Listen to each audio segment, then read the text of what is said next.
In this video, I'll be going through question 1 of the 4NA Term 1 test in 2020. I will also include some of the content for the topic that is tested in each question. So this video will serve as a revision for most of you.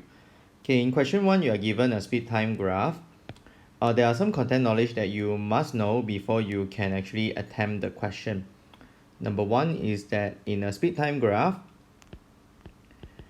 the gradient of your speed time graph will give you the acceleration. So for example, if you were asked to describe acceleration, you can just, for example, look at the gradient. For example, here you can see that the gradient is 0, and basically you can just replace the word gradient with acceleration. That is the use of this piece of content knowledge. The other piece of content knowledge that you need to know is that for the area between your SD graph and the axis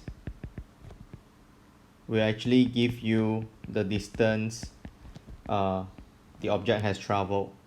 So for example, when you have a case whereby the speed is changing, you won't be able to know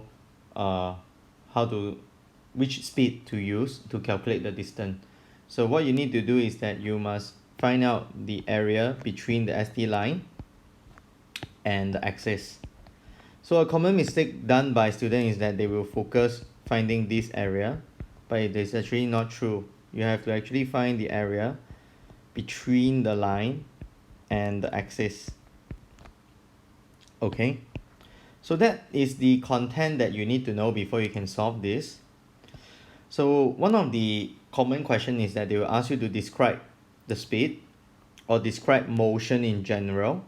So when you are being asked to describe, what you need to do is that you need to provide an adjective plus a noun. Now this noun that you are talking about can be speed, can be acceleration, can be velocity, so on and so forth. Whereas this adjective, there are a few for you to choose. It can be zero speed, it can be constant speed, it can be increasing, it can be decreasing.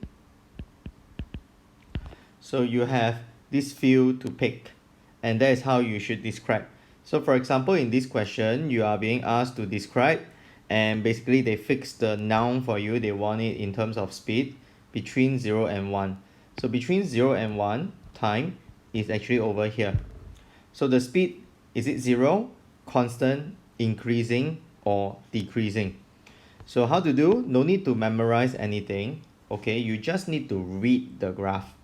So for example, time is 0 is here, and if you read upward, you actually find the speed at time equals to 0. And then at time equals to 1, you can actually see that the speed is still 10. So as a result, you can see that throughout 0 to 1, the speed actually remains at 10. There are no change. So like I said, it is just finding the correct adjective. So in this case, the speed is constant and it is at 10 meter per second. So it is for physics, it is all about numbers. So if you see that there's an opportunity for you to identify the value for the speed, do add it into your answer. Then next, the question is asking you for the speed again between 1 to 3. So between 1 to 3, you can see that this is your speed. At time equals to 1, speed is actually 10. And at time equals to 3, your speed has changed to 20. So looking at this trend, time equals to 1, speed is 10. Time equals to 3, speed is 20. Which of these adjectives will you choose to describe speed? 0, constant, increasing, or decreasing? So I hope you have the correct understanding, since the beginning speed is smaller than the final speed, it means that your speed is increasing.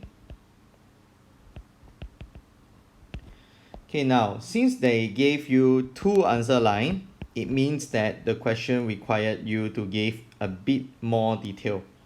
And that detail is not that hard to find. You can actually find the acceleration that has happened over here. So acceleration is given by final speed minus initial speed over the time taken. In this case, we already know the final speed, which is 20, and we also know the initial speed, which is 10.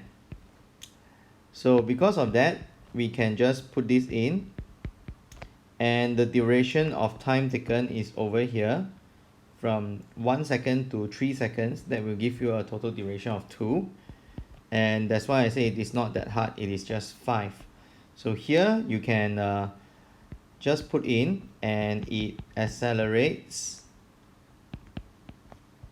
at 5 meter per second squared. So what does accelerate at 5 meter per second squared means? It means that basically down here, every 1 second, your speed is going to rise by 5 meter per second. This is what it means. So in general, this is what you need to know when you are given a speed time graph. How to describe,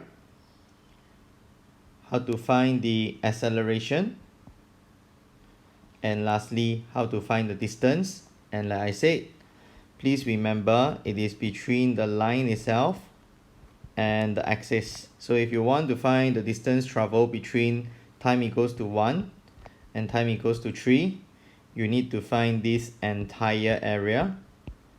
Okay, you can use formula, or you can use a summation of rectangle area plus triangle area. Okay, in question 2, it is very similar to question 1. It is still about a speed time graph. So here I have mentioned in my video in question 1, to find acceleration, what you need to do is that it is the same as the gradient of your VT graph, or your speed time graph, sorry. So maybe I change this to speed. So if you are not very strong in mathematics, my suggestion to you is always to write down the coordinate. So in this case, it is 0, 4. Down here, it will be 15, 20. Once you have the coordinate, you can write your gradient equation rather easily. So once you do that, you'll be able to find that the answer is 1.1. You should change it to 2SF. That's how you get the answer. For part B, previously I've already stated, your distance is basically your area between the line and the axis. So in this case, you can see that it is the area occupied by this trapezium. There are a few ways that you can find this area. Either you can find the area of the triangle plus the area of the rectangle. But for me, what I will do is that I will just use the trapezium formula. So what is the trapezium formula? Trapezium formula is telling you that this and this is your A and B. So in this case, this is 4, this is 20. And then your height for your trapezium is given by 15. So the formula to find area of trapezium is actually half A plus B times height. And if I do a substitution, it will mean that it is 20 plus 4 times 15. You will eventually get 180. So that's how you obtain the area. Okay, so for trapezium, what is your A and what is your B? Is these two parallel length. So this is your A, this is your B, they can interchange. and then you need to find this height.